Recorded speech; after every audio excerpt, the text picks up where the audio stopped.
I would like you to imagine sitting in a room looking up at a tiled ceiling, and you notice that one tile is missing, just one.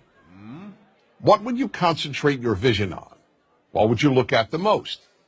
The answer, of course, is the missing tile. Now, that's fine for ceilings. In fact, it's actually good because we can replace a ceiling's missing tile and once again have a perfect ceiling. Ceilings, after all, can be perfect.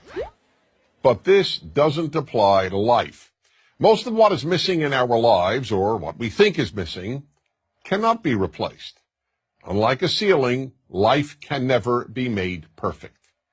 For that reason, concentrating on the missing tiles in your life is a big problem. Let me give you the example that taught me this great lesson about what I call the missing tile syndrome. A bald man once said to me, "You know, Dennis, whenever I walk into a room with people, all I see is hair."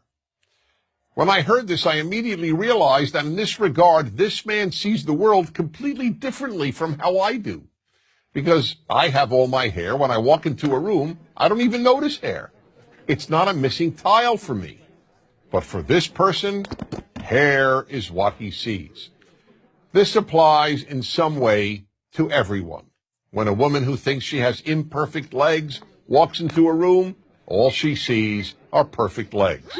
Or take the example of the woman who once said to me, "Wherever I go, all I see are pregnant women." Now, how could that be? The vast majority of women, even those young enough to be pregnant, are not pregnant at any given time. But that was all she saw because she wanted to get pregnant and wasn't able to. Her missing tile was not having a child. That's the way human nature is. We focus on what's missing in our lives. The missing tile syndrome is a very big obstacle to happiness, so big, in fact, that it makes happiness almost impossible. There will always be something missing in your life. When you see other people's kids, you'll think you see tiles that are missing in your own children. Gee, why can't my kid study as hard, or be as polite, or be as bright, or be as good-looking, or be as athletic? The same holds true regarding our spouses, our work, our looks. The list is endless. I'll give one more example. When I was single and looking to find the right woman, I wanted to first identify the most important trait to look for in my future wife. So after almost every date, I would call my best friend Joseph and announce, "Joseph, tonight I identified the most important trait in a woman." And he would always say, "Okay, Dennis, what is it?" And then patiently listen. One night I would tell him that it was intelligence, another night that it was looks, another night personality, and on yet another night kindness. One night, as usual, I called him up after an evening out and said, "Joseph, I finally figured out what the most important trait in a woman is." But this time he didn't say, "Okay, Dennis, what is it?" Instead he said, "Don't tell me, I'll tell you." Perplexed, I asked, "How do you know? You don't even know the woman I went out with." "It doesn't matter," he said. "Whatever trait tonight's woman was missing, that's the one you decided is the most important trait in a woman." I could say nothing. He was right.